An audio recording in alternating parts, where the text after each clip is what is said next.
سورۃ الجن یہ ہے اب وہ سورت کے جو اس میں کسی جوڑے وغیرہ کا معاملہ نہیں ہے، منفرد ہے، اکیلی سورت ہے، اور یہ واحد سورت ہے کہ جس میں اتنی تفصیل کے ساتھ جنات کا معاملہ آیا ہے۔ ایک سورت ہم پڑھ چکے ہیں کہ جس میں مسلسل خطاب ہے، یا معاشر الجن والانس فبأي آلاء ربكما تكذبان، 31 مرتبہ تو یہی آیت آئی ہے۔ یا یہ صورت ہے کہ جس میں ایکسکلوسیو جو ہے ان کا معاملہ آ رہا ہے۔ یہ بھی ہو سکتا ہے کہ یہ کوئی اور واقعہ ہو، اور یہ بھی ہو سکتا ہے یہ وہی واقعہ جو سورہ احقاف کا ہے، وہ تو جا کر انہوں نے جو کچھ کیا اللہ تعالیٰ نے وہ خبر ہمیں دے دی ہے۔ اب یہاں پر حضور کو بھی وحی کے ذریعے سے مطلع فرمایا اور مزید تفاصیل آ گئی۔ یہ بھی ہو سکتا ہے یہ اور جنات ہو۔ بسم اللہ الرحمن الرحیم، قل اوحی الی انہ استمع نفر من الجن، کہہ دیجیے اے نبی کہ میری جانب وحی کی گئی ہے کہ جنوں کی ایک جماعت نے سنا۔ کس کو سنا؟ قرآن کو سنا۔ فقالوا انا سمعنا قرآنا عجبا، انہوں نے کہا ہم نے سنا ہے ایک بہت ہی دل کو لبھانے والا قرآن، یہدی الی الرشد، جو نیکی اور رشد اور ہدایت کی طرف رہنمائی کر رہا ہے۔ فآمنا بہ، تو ہم تو ایمان لے آئے۔ اس وقت بھی میں نے کہا تھا یہ لمحہ فکریہ ہے، ایک دفعہ کا اجتماع ہے قرآن کا، اور وہ بندے کہاں سے کہاں پہنچ گئے، وہ داعی بن گئے۔ ہمارا کیا حال ہے؟ ہم نے اس معنی میں قرآن کبھی پڑھا ہی نہیں، سنا ہی نہیں۔ سنتے ہیں تو خیبر مل کی اسپیڈ سے جو پڑھ رہا ہوتا قاری، 5 دن میں پورا قرآن، 6 دن میں پورا قرآن، اور اشتہار دیے جا رہے ہیں۔ یہ ہے ہمارا ریچول۔ یہاں تو 20 منٹ میں ہو جاتی ہے، یہاں 30 منٹ، یہاں چلو وہاں اور سے بھی کم میں ہو جاتی ہے، وہاں چلو۔ قرآن کا نتیجہ تو یہ نکلنا چاہیے وہ آپ کو پوزیس کر لے، جانے نہ دے۔ انا سمعنا قرآنا عجبا یہدی الی الرشد فآمنا بہ ولن نشرک بربنا احدا، اب ہم کبھی بھی اپنے رب کے ساتھ کسی کو شریک نہیں ٹھہرائیں گے۔ وانہ تعالی جد ربنا، اور یقیناً ہمارے رب کی عزت شان بہت بلند ہے۔ ماتخذ صاحبۃ ولا ولدا، اس نے نہیں اختیار کی نہ کوئی بیوی اور جوڑو نہ کوئی اولاد۔ وانہ کان یقول سفیہنا علی اللہ شططا، اور یقیناً ہمارا جو بے وقوف ہے بڑا، مراد یہاں پہ ہے وہی عزازیل، ابلیس، لعین، وہ چونکہ ہمارا ذرا بڑا بدگر ہے، تو وہ جو کچھ کہتا رہا ہے اللہ کے بارے میں، وہ باتیں جو ہیں وہ بہت ہی غلط تھیں، شطط، خلاف حقیقت۔ وَأَنَّا ظَنَنَّا أَن لَّن تَقُولَ الْإِنسُ وَالْجِنُّ عَلَى اللَّهِ كَذِبًا، ہم تو اس گمان میں رہے، خوش گمانی میں، کہ جن اور انسان اللہ تعالیٰ کے اوپر جھوٹ نہیں باندھیں گے، لیکن وہ بدماش تو جھوٹ باندھتا رہا۔ ہم نے اپنی شرافت میں اس کی بات کو مان لیا۔ وَأَنَّهُ كَانَ رِجَالٌ مِّنَ الْإِنسِ يَعُوذُونَ بِرِجَالٍ مِّنَ الْجِنِّ فَزَادُوهُمْ رَهَقًا، اور یہ کہ جو انسانوں میں سے مرد ہیں وہ جنات کے مردوں میں کی حفاظت پکڑتے ہیں۔ یہ ہوتا تھا ان کا طریقہ، وہ سمجھتے تھے کہ بیابان میں جو ہے جنات رہتے ہیں، اور وہ ان کے جو ہیں سردار بھی ہیں، تو اب راستے نے پڑاؤ ڈالا ہے جنگل میں، تو سب سے پہلے کہتے تھے کہ ہم اس جنگل کے، اس بیابان کے جنات کی ہم پناہ میں آتے ہیں۔ اب وہ سنتے ہوں گے یہ بے وقوف، یہ آدم کی اولاد، ہمارے تو جد امجد کو نکال دیا گیا جنت سے اس لیے کہ اس کو سجدہ نہیں کیا، یہ ہمیں معبود بنائے بیٹھے ہیں، ہماری پناہ طلب کر رہے ہیں۔ لہذا ان میں اور سرکشی پیدا ہو گئی، اور اکڑ گئے کہ یہ انسان ہو کر یہ ہماری پناہ مانگ رہے ہیں، ہم سے طلب کر رہے ہیں پناہ، تو اس سے ان کے اندر اور زیادہ سرکشی پیدا ہو گئی۔ وَأَنَّهُ كَانَ رِجَالٌ مِّنَ الْإِنسِ يَعُوذُونَ بِرِجَالٍ مِّنَ الْجِنِّ فَزَادُوهُمْ رَهَقًا وَأَنَّهُمْ ظَنُّوا كَمَا ظَنَنتُمْ أَن لَّن يَبْعَثَ اللَّهُ أَحَدًا، اور دیکھو انہوں نے بھی ایسا ہی سمجھا جیسا کہ تم نے سمجھا ہوا ہے کہ اللہ کسی کو نہیں اٹھائے گا۔ اس کے 2 معنی ہیں، یعنی بعد سے بادل موت کوئی نہیں ہے، مرنے کے بعد جی اٹھنا نہیں ہے، اور یہ بھی کہ شاید اب اللہ کسی اور کو رسول بنا کر نہ بھیجے، أن يبعث الله أحدا، اس لیے کہ 600 برس بیت چکے تھے، وہ تورات سے واقف تھے جو سورہ احقاف میں تذکرہ آیا ہے۔ فترت وہی 600 برس، جو یہ طویل وقفہ تھا نبوت کا، کہ کوئی نبوت کوئی رسالت دنیا میں نہیں، تو ان کو یقیناً اس سے خیال ہوا ہوگا کہ بس اب ختم ہوا معاملہ، اب کوئی اور رسول نہیں آئے گا۔ وَأَنَّا لَمَسْنَا السَّمَاءَ، اور ہم نے ذرا ٹٹولا آسمان کو، ہم نے چاہا کچھ خبریں لے کر آئیں ذرا غیب کی، فَوَجَدْنَاهَا مُلِئَتْ حَرَسًا شَدِيدًا وَشُعُبًا، تو ہم نے تو پایا اس کو کہ وہ بھرا ہوا ہے سخت چوکیداری سے، اور انگارے رکھے ہوئے ہماری ہمیں کھدیڑنے کے لیے۔ یعنی یہ کہ ہمیں معلوم ہو گیا کہ کوئی واقعی وقت ایسا ہے کیونکہ یہ سارا انتظام خاص طور پر جب کہ وحی نبوت آتی تھی تو اہتمام کر لیا جاتا تھا۔ عام حالات میں کوئی بات نہیں، روح اتر رہے ہیں فرشتے، اور یہ جو ہے یہ آگ سے بنے ہیں، وہ نوری ہیں یہ ناری ہیں، کچھ نہ کچھ ان سے یارانہ گانٹھ کے کچھ نہ کچھ ان سے لے لیتے تھے۔ یا یہ کہ اچک لیا، من استرق صراقۃ، کسی نے کوئی چیز جو ہے کہیں سے لے لی۔ لیکن اب جو ہم نے دیکھا ہے آسمان کو تو واقعی وہاں تو بڑے سخت پہرے لگے ہوئے، یعنی کوئی نہ کوئی وحی کا سلسلہ ہے اور نبوت آ رہی ہے، اور وہ نبوت ہمیں تو مل گئی، ہم جا کر سنائے کلام اور ہم ایمان لے آئے۔ وَأَنَّا لَمَسْنَا السَّمَاءَ فَوَجَدْنَاهَا مُلِئَتْ حَرَسًا شَدِيدًا وَشُهُبًا وَأَنَّا كُنَّا نَقْعُدُ مِنْهَا مَقَاعِدَ لِلسَّمْعِ، اور ہم وہاں بیٹھا کرتے تھے، وہاں پہ گھاٹ میں بیٹھا کرتے تھے کچھ سن لینے کے لیے، مقاعد، مقعد بیٹھنے کی جگہ، مورچہ جہاں پہ بیٹھا جائے، ہم وہاں پر اپنے ٹھکانے میں بیٹھا کرتے تھے۔ فَمَن يَسْتَمِعِ الْآنَ، لیکن اب اگر کسی نے کچھ سننے کی کوشش کی، يَجِدْ لَهُ شِهَابًا رَصَدًا، وہ پائے گا اپنے واسطے ایک انگارہ گھات میں، میزائل پیچھا کرے گا اس کو۔ وَأَنَّا لَا نَدْرِي أَشَرٌّ أُرِيدَ بِمَنْ فِي الْأَرْضِ أَوْ أَرَادَ بِهِمْ رَبُّهُمْ رَشَدًا، معلوم ہوتا بہت بڑے عالم تھے یہ تورات کے جاننے والے، انہوں نے ایک ایسی عظیم بات کہی ہے یہ، ہمیں یہ معلوم نہیں کہ آیا زمین میں بسنے والے ان انسانوں کی کوئی شامت آ گئی ہے یا اللہ نے ان کے لیے کسی بھلائی کا ارادہ کیا ہے۔ رسالت آئے گی تو دو ہی نتیجے ہیں، یا تو کوئی عذاب آنے والا ہے اس لیے کہ وما كنا معذبین حتی نبعث رسولا، یا تو کوئی بہت بڑے پیمانے پر انسانوں کی شامت آنے والی ہے، جیسے قوم نوح، قوم ہود، قوم صالح کا حشر ہوا تھا، وہ ویسا ہی حشر ہونے والا ہے۔ اور ہم نہیں جانتے اشر أريد بمن في الأرض، زمین والوں کے لیے کسی شر کا فیصلہ کیا گیا ہے، اب أراد بهم ربهم رشدا، یا ان کے لیے ان کے رب نے بھلائی کا، خیر کا ارادہ کیا ہے۔ ظاہر بات ہے نبوت اور رسالت محمدی خیر پر منتج ہوئی۔ وَأَنَّا مِنَّا الصَّالِحُونَ وَمِنَّا دُونَ ذَلِكَ، اور دیکھو ہمارے اندر نیک بھی ہیں، جنات نیک بھی رہے ہیں اور دوسری طرح کے بھی ہیں، بد نہیں کہا، یہ ہے حکمت تبلیغ، بروں کو بھی برا نہ کہو، ہاں دوسری قسم کے بھی ہیں، نیک بھی ہے اور دوسری قسم کے بھی ہیں۔ كُنَّا طَرَائِقَ قِدَدًا، ہم تھے مختلف راستوں پر جو کہ ایک دوسرے سے پھٹے ہوئے تھے۔ یہ قددا جو آیا تھا نا، قدت قمیصہ، پھٹ جانا قمیص کا۔ وَأَنَّا ظَنَنَّا أَن لَّن نُعْجِزَ اللَّهَ فِي الْأَرْضِ وَلَن نُعْجِزَهُ هَرَبًا، اور ہم نے یہ جان لیا کہ ہم اللہ کو عاجز نہیں کر سکتے، ہرا نہیں سکتے، نہ زمین میں بھاگ کر، اور ہم کہیں بھاگ کر زمین میں اللہ کو شکست نہیں دے سکتے، اس کی پکڑ سے نکل نہیں سکتے۔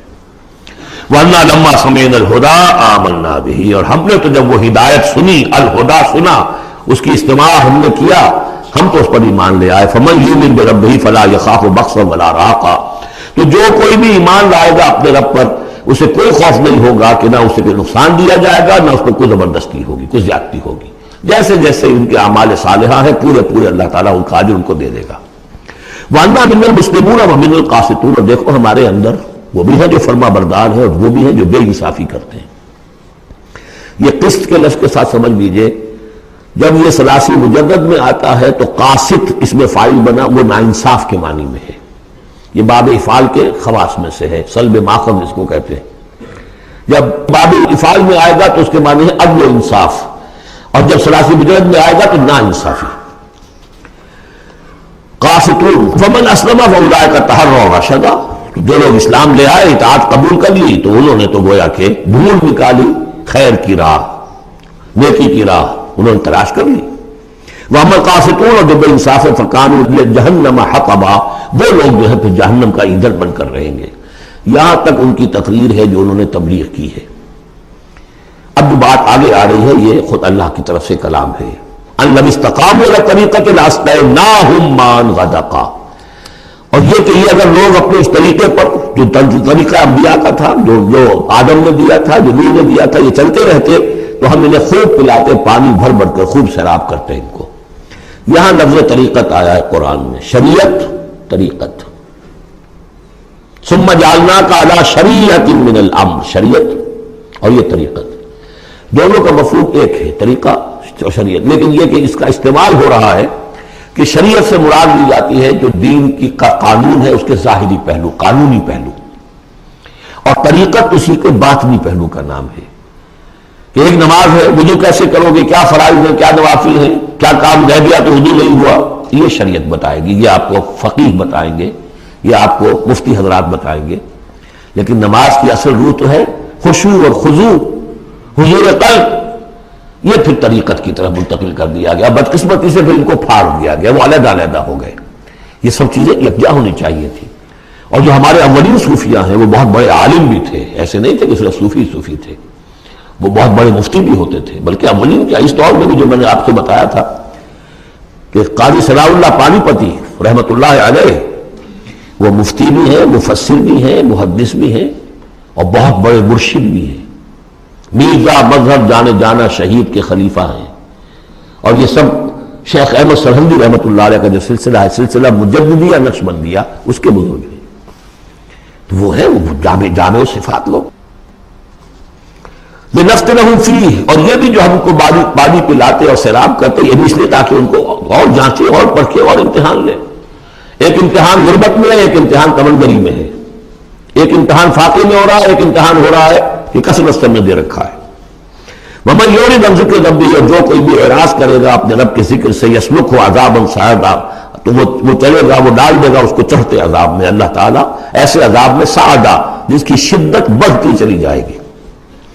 وَأَنَّ الْمَسَاجِدَ لِلَّهِ فَلَا تَدْعُوا مَعَ اللَّهِ أَحَدًا، دیکھو مسجدیں اللہ کے لیے ہیں. مسجد سے مراد مسجد سجدے کی جگہ بھی ہے، اور مسجد سے مراد سجدے کے یہ اعضاء بھی ہیں. یہ پیشانی اور یہ ناک اور یہ ہاتھ اور یہ پاؤں، ایڑیاں اور وہ پنجے، یہ سارے جو ہیں یہ سجدے کے جو جسم کے حصے ہیں. یہ مسجدیں بھی اور سجدے کی جگہ بھی للہ ہے، سب اللہ کی ملکیت ہے. فلا تدعوا مع اللہ احد، اللہ کے ساتھ کسی اور الہ کو مت پکارو. وانہ لما قام عبد اللہ یدعوہ قالوا یکونون علیہ لبدا، اور یہ اب یہاں پھر قول آ گیا ہے انہی کا جنات کا کہ جب وہ عبداللہ کو ہم نے دیکھا، وہ کھڑا تھا، وہ قرآن پڑھ رہا تھا، وہ نماز پڑھا رہا تھا. لما قام عبداللہ یدعوہ، اسے پکار رہا تھا اللہ کو، اللہ کا بندہ. قالوا یکونون علیہ لبدا، وہ تو ایسے ہو رہے تھے سننے والے گویا کہ اس کے اوپر ٹھٹ کے ٹھٹ جمع ہو جائیں گے وہاں پر، لیکن یہ کہ وہ ایمان نہیں لا رہے تھے. قل انما ادعو ربی، کہہ دیجیے اے نبی صلی اللہ علیہ وسلم، دیکھو میں پکارتا ہوں اپنے رب کو. ولا اشرک بہ احدا، اس کے سوا میں کسی اور کو شریک کرنے کے لیے تیار نہیں. قل انی لا املک لکم ضرا ولا رشدا، کہہ دیجیے مجھے کوئی اختیار حاصل نہیں ہے تمہارے لیے، نہ کسی نقصان کا اور نہ کسی راہ پر لانے کا. میں تمہیں ہدایت نہیں دے سکتا. وہ آیت یاد کر لیجیے، انک لا تہدی من احببت ولکن اللہ یہدی من یشاء. اے نبی آپ ہدایت نہیں دے سکتے جسے بھی چاہیں، وہ تو اللہ ہی ہدایت دیتا ہے جس کو چاہتا ہے. قل انی لن یجیرنی من اللہ احد ولن اجد من دونہ ملتحدا، کہہ دیجیے میں ہرگز نہ پاؤں گا کہ مجھے اللہ کے سوا کوئی پناہ دے سکے. یجیرنی من اللہ احد، اللہ کی پکڑ سے بچانے کے لیے مجھے کوئی پناہ دے سکے میں نہیں پاؤں گا. ولن اجد من دونہ ملتحدا، اور اللہ کے سوا میں کہیں جو ہے کوئی اپنا سر چھپانے کی جگہ نہیں پاؤں گا. الا بلاغا من اللہ ورسالاتہ، الا یہ کہ میں اس کی طرف سے پیغامات اور اس کی طرف سے تبلیغ کا فریضہ سر انجام دوں. اگر میں نے یہ کام نہیں کیا تو میں پکڑا جاؤں گا. فَلَنَسْأَلَنَّ الَّذِينَ أُرْسِلَ إِلَيْهِمْ وَلَنَسْأَلَنَّ الْمُرْسَلِينَ، ہم تو پوچھ کر رہیں گے ان سے بھی جن کی طرف رسولوں کو بھیجا، اور پوچھ کر رہیں گے رسولوں سے بھی. وَمَنْ يَعْصِ اللَّهَ وَرَسُولَهُ، جو کوئی بھی اللہ اور اس کے رسول کی نافرمانی کرے گا، فَإِنَّ لَهُ نَارَ جَهَنَّمَ خَالِدِينَ فِيهَا أَبَدًا، تو اس کے لیے تو پھر جہنم کی آگ ہے جس میں وہ ہمیشہ ہمیش رہے گا. حتیٰ اذا رأوا ما یوعدون، یہاں تک کہ جب وہ دیکھیں گے جس چیز کی انہیں دھمکی دی جا رہی ہے، فَسَيَعْلَمُونَ مَنْ أَضْعَفُ نَاصِرًا وَأَقَلُّ عَدَدًا، اس وقت انہیں معلوم ہو جائے گا کون کمزور ہے مددگاروں کے اعتبار سے اور کون اقلیت میں ہے تعداد کے اعتبار سے. وہ تانے دیتے تھے نا کہ دیکھو محمد تمہارے پاس تو بیٹھے بھی ہوتے ہیں تو ہمارے کمی کاری بڑے لوور طبقات کے لوگ، اور وہ بھی چند ہوتے ہیں، دیکھو جا کے ابو جہل کی محفل بھری ہوئی ہے، بڑے بڑے لوگ بیٹھے ہوئے وہاں پر. اس وقت معلوم ہو جائے گا من اضعف ناصرا واقل عددا. یہ سورہ مریم میں بہت تفصیل سے یہ مضمون آیا ہے. قل ندری اقریب ما توعدون ام یجعل له ربی امدا، کہہ دیجئے نبی مجھے یہ معلوم نہیں ہے آیا جس چیز کا تم سے وعدہ کیا جا رہا ہے، جس چیز کی دھمکی دی جا رہی ہے. وعدہ اور وعید بنیاد ایک ہی ہے، اصل میں اصل الفاظ ایک ہی ہیں. وعید دھمکی، وعدہ لیکن حروف اصلی وہی ہے. آیا وہ قریب آ چکی ہے اسے، یا اب یجعل له ربی امدا، یا یہ کہ میرا رب اس کے لیے ابھی کچھ مہلت دے، کوئی تمہاری رسی دراز کرے، یہ میں نہیں جانتا. یہ سورہ انبیاء کے آخر میں بھی آیا تھا. بولی ندری قریب بعید ما توعدون، کہہ دیجیے نبی میں نہیں جانتا کہ جس چیز کا تم سے وعدہ کیا جا رہا ہے وہ قریب آ چکی ہے یا بھی دور ہے۔ عالم الغیب، وہی ہے غیب کا جاننے والا، فلا یظہر علی غیبہ احدا، وہ اپنے غیب پر کسی کو مطلع نہیں کرتا، الا من ارتضی من رسول، سوائے جس کو وہ چاہے اپنے رسولوں میں سے۔ یہ بہت اہم قانون ہے قرآن کا، اور اس میں سارا مسئلہ علم غیب کا حل ہوتا ہے۔ ایک بات تو یہ کہ ہمارے جو بھی بریلوی بھائی ہیں وہ بھی مانتے ہیں، 4 باتیں وہ مانتے ہیں، 3۔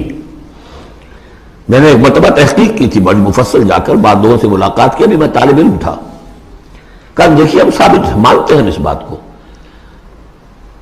نبی کا علم ذاتی نہیں عطائی ہے، اللہ نے جو دیا وہی ہے۔ نبی کا علم قدیم نہیں، حادث ہے، پہلے نہیں تھا پھر ہو گیا، اللہ نے دے دیا تو ہو گیا۔ اور نبی کا علم غیر محدود نہیں، محدود ہے۔ میں نے کہا یہ 3 باتیں جو شخص مان لے، میرا اس سے اب کوئی جھگڑا نہیں رہا۔ لیکن ہمارے ہاں کچھ لوگوں نے ایک ڈیفینیشن کر لی علم غیب کی، علم غیب وہ ہے جو بغیر کسی کے بتائے خود حاصل ہو جائے۔ اس اعتبار سے تو میرے پاس بھی علم غیب ہے نہیں، یعنی کسی کے پاس کوئی علم ہے ہی نہیں۔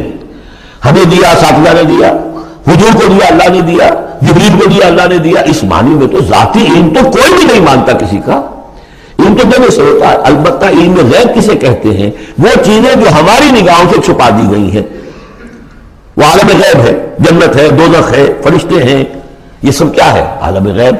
تو نبیوں کو تو کچھ نہ کچھ حصہ اس کا دکھایا جاتا ہے تو نبی بنتے ہیں نا، ورنہ میرے اور نبی میں فرق کیا ہوا پھر؟ اگر میرا بھی علم وہی ہوتا ان السمع والبصر والفؤاد، تو میرے علم میں اور حضور کا بھی علم یہی ہوتا تو فرق کیا ہوا؟ حضور نے تو اس دوسرے علم کے اعتبار سے تو صاف کہہ دیا انتم عالم بامور دنیاکم، لیکن حضور کو معراج میں جنت دکھا دی، دوزخ دکھا دی۔ زمین پر رہتے ہوئے آپ نماز پڑھا رہے تھے، غالباً وہ جو کہ نماز پڑھائی جاتی ہے جبکہ بارش نہیں ہوتی، استسقاء کی نماز، اسی کے دوران اچانک ایک دفعہ آپ آگے بڑھے، لوگ حیران ہوئے کیا ہوا ہے، ایک دفعہ پیچھے ہٹے۔ لوگوں نے پوچھا بعد میں کہ حضور یہ نماز کا حصہ تھا، یعنی ہم بھی پھر صدا کیا کریں اس نماز کے اندر؟ یہ فرمایا نہیں، اصل میں میرے سامنے جنت لے آئی گئی، اب بے اختیار میرا ہاتھ بڑھ گیا کہ میں اس کا پھل توڑ لوں، اور میرے سامنے اس کے بعد دوزخ لے آئی گئی، اور اس کا جو بمکا آیا گرمی کا، اس سے میں بے اختیار پیچھے ہٹا۔ دنیا میں سیر کرا رہے ہیں، بہرحال یہ غیب ہی میں سے ہے۔ البتہ کل غیب، یہ جو مانے اللہ نبی کے لیے وہ کافر ہے، اور وہ مانتے ہیں، بریلوی بھی مانتے ہیں، کل غیب کا کوئی سوال ہی نہیں۔ نبی کا علم محدود ہے، نبی کا علم حادث ہے، نبی کا علم عطائی ہے۔ 3 باتیں مان لیجئے، باقی نبی کا علم کتنا تھا کتنا نہیں تھا یہ میں کون ہوں ناپنے والا، اور آپ کون ہیں ناپنے والے؟ دیا اللہ نے جو دیا، بتایا جو بتایا، اللہ اور خیر صلی اللہ۔ تو یہ عالم الغیب وہ ہے غیب کا جاننے والا، فلا یظہر علی غیبہ احدا، تو وہ نہیں مطلع کرتا اپنے غیب پر کسی کو، ہاں الا من ارتضی من رسول، سوائے اپنے رسولوں کے۔ کذالک نری ابراہیم ملکوت السماوات والارض، ہم نہیں پڑھ چکے؟ ابراہیم کو بھی ملکوت دکھائے، حضور کو معراج کی سیر کرائی۔ الا من ارتضی من رسول فانہ یسلک من بین یدیہ ومن خلفہ رصدا، جس کو رسول بناتا ہے، غیب کی خبریں دیتا ہے، پھر اس کے آگے اور پیچھے وہ اپنے باڈی گارڈ رکھتا ہے، چوکیدار رکھتا ہے۔ یسلک من بین یدیہ، اس کے سامنے بھی، ومن خلفہ، پیچھے سے بھی چوکیدار، حفاظت کرنے والے۔ لیعلم ان قد ابلغوا رسالات ربہم، تاکہ یہ بات بالکل واضح ہو جائے کہ انہوں نے واقعتاً اپنے رب کے پیغامات پہنچانے کا حق ادا کر دیا، جیسا کہ حضور نے پوچھ کر جواب لیا تھا، انا نشهد انک قد بلغت الرسالۃ وادیت الامانۃ وکشفت الغمۃ ونصحت الامۃ، ہم گواہ ہیں حضور۔ واحاط بما لدیہم، اور اللہ تعالیٰ جو کچھ ان کے پاس ہے سامنے سب کا احاطہ کیے ہوئے ہے۔ واحصا کل شیء عددا، اور ہر شے کی اس کی جو انوینٹری ہے وہ